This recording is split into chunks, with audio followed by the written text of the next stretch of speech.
Assalamualaikum warahmatullahi wabarakatuh.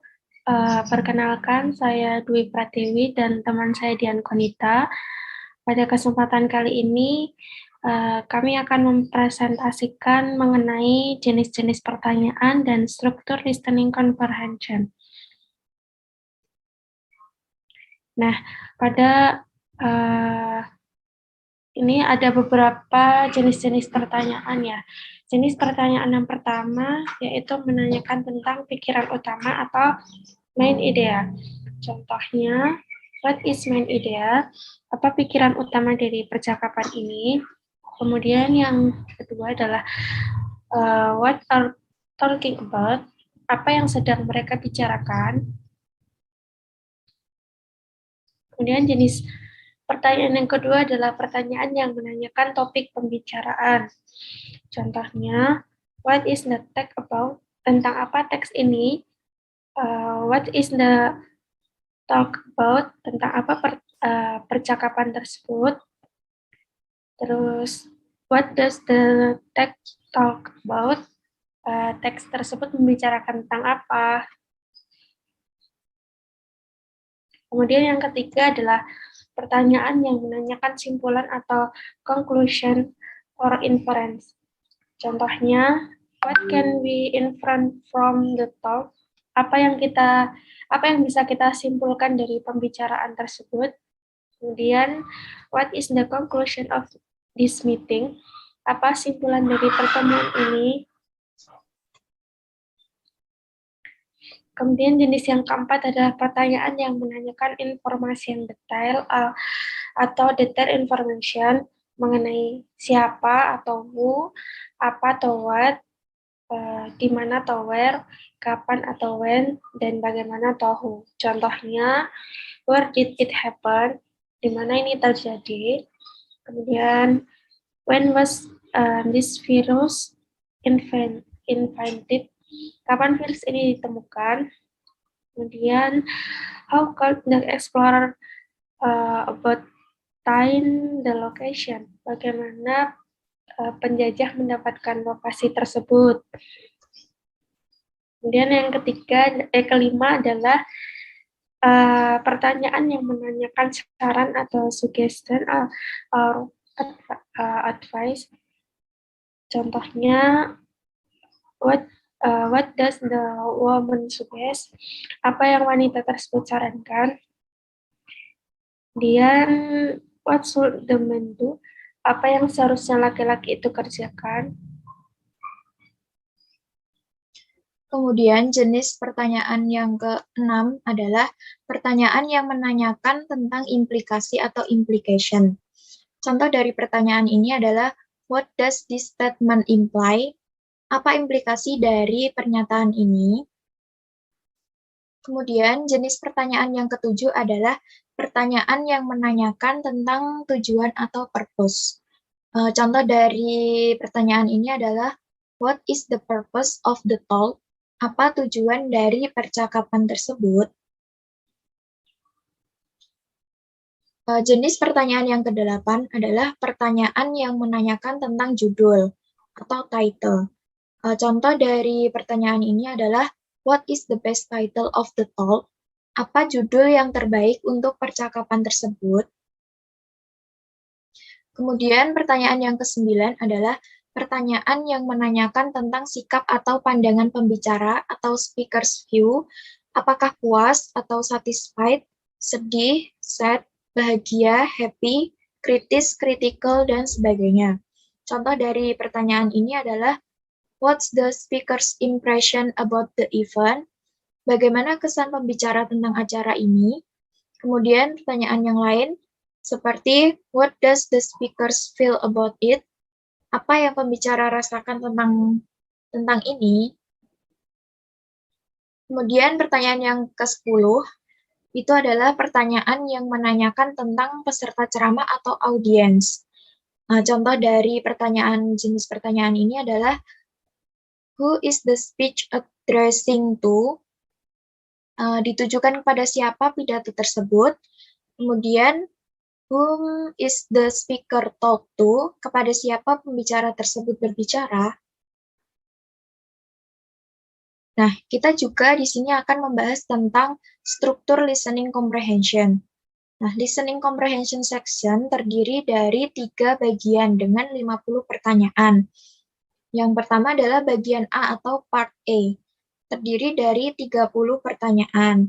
Kemudian bagian B atau part B terdiri dari 7-8 pertanyaan. Yang ketiga adalah bagian C atau part C, terdiri dari 11-13 pertanyaan. Part A atau short conversation. Biasanya terdapat sekitar 30 percakapan pendek yang dilakukan oleh 2 orang, dan setiap satu percakapan akan diikuti oleh 1 pertanyaan. Nah, di sini Anda hanya diberi waktu sekitar 10-12 detik untuk menjawabnya.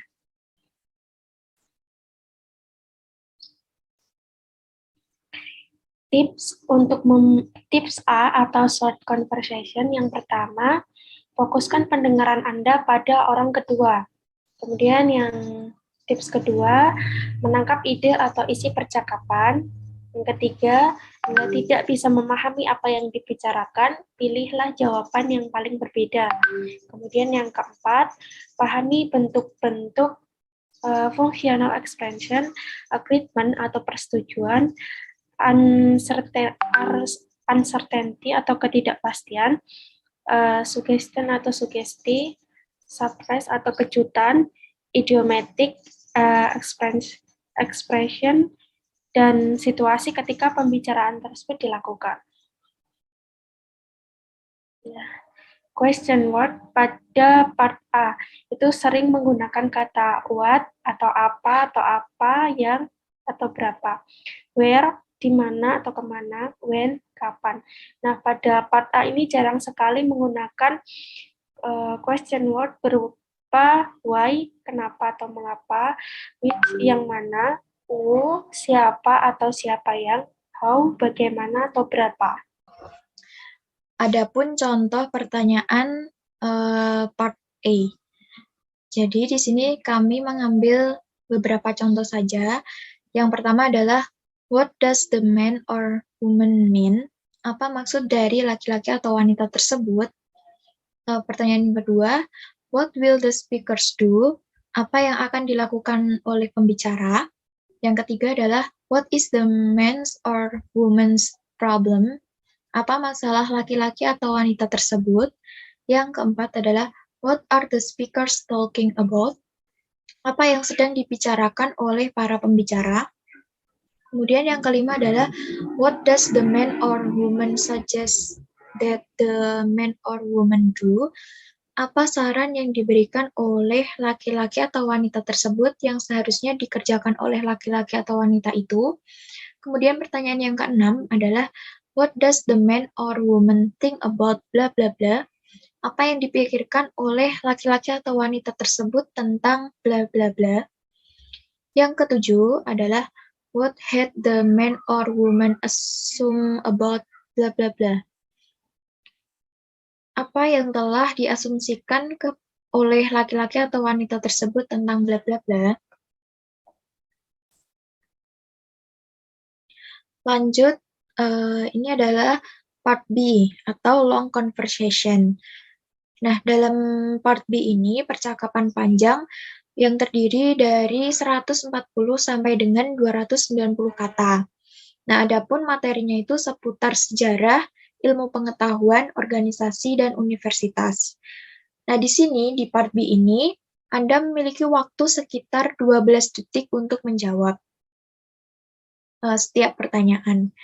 Kemudian, question words yang sering muncul pada part B ini adalah what atau apa, how, bagaimana, where, di mana, why, kenapa, who, siapa, whom, dengan siapa. Nah, untuk mengerjakan part B ini, ada pun tips untuk mengerjakannya.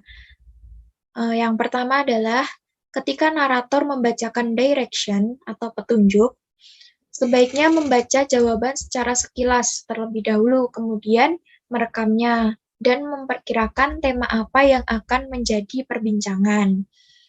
Jadi, sebaiknya kita melihat jawaban terlebih dahulu sebelum percakapan itu dimulai. Dan kira-kira tema apa sih yang akan menjadi perbincangan dalam percakapan tersebut.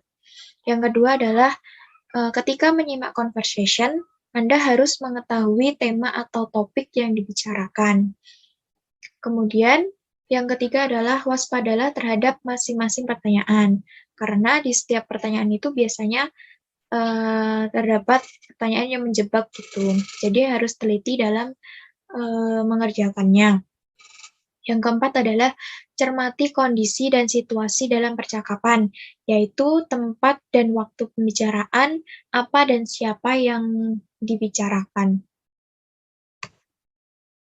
Adapun contoh pertanyaan yang terdapat dalam listening comprehension part B. Jadi yang pertama adalah, what is the main topic of this conversation? Apa topik utama percakapan ini? Contoh pertanyaan yang kedua, where does the conversation take place? Di mana percakapan ini berlangsung? Yang ketiga, mohon maaf ini typo. When did it occur? Kapan ini terjadi? Kemudian nomor 4 adalah, how is the woman decide to buy a bla bla bla? Bagaimana wanita itu memutuskan untuk membeli bla bla bla? Yang kelima adalah, who is the guest speaker? Siapa pembicara tamu itu? Nah, selanjutnya akan dijelaskan oleh teman saya. Part C atau short lecture atau talk, ceramah pendek. Nah, ceramah pendek dengan diikuti beberapa pertanyaan. Biasanya terdiri dari 3-7 pertanyaan. Siap ceramah terdiri atas 140-290 kata. Topiknya bisa seputar sejarah, ilmu pengetahuan, atau organisasi suatu universitas. Nah, di sini Anda memiliki waktu kira-kira 12 detik dalam satu ceramah untuk menjawabnya. Question word-nya, what, who, where, why, whom. Tips C atau short lecture talk. Bila Anda memiliki waktu, lihatlah pilihan-pilihan jawaban yang tertera pada lembar soal dan temukan kata kuncinya. Nomor 2, waspadalah pembicaraan pada kalimat-kalimat pertama karena biasanya akan terjadi topik bagi kalimat-kalimat selanjutnya. Nomor 3, fokuslah pada hal-hal yang berkaitan dengan pertanyaan 5W, yakni what, who, when, where, why, how. Nomor 4, buatlah simpulan atau inferensi atas situasi yang terjadi saat pembicaraan dilakukan. Contoh pertanyaan pada part C, main idea. Contohnya, what is the main idea of the talk? Apa pikiran utama dari percakapan tersebut? Tentang detail question, what does the man or woman say about blah blah blah? Apa yang dikatakan laki-laki atau wanita tersebut? Purpose question. Contohnya, why did or why is mengapa? What does the speaker mention? Mengapa pembicara menyebutkan? Implication question. What does the speaker imply above? Apa yang pembicara maksud tentang bla bla bla? Other question. In this part, we'll ask you to choose and drawing match question and organize or categorize answer choices. Nah, demikian yang dapat kami sampaikan. Mohon maaf apabila masih banyak kekurangannya. Thank you. Assalamualaikum warahmatullahi wabarakatuh.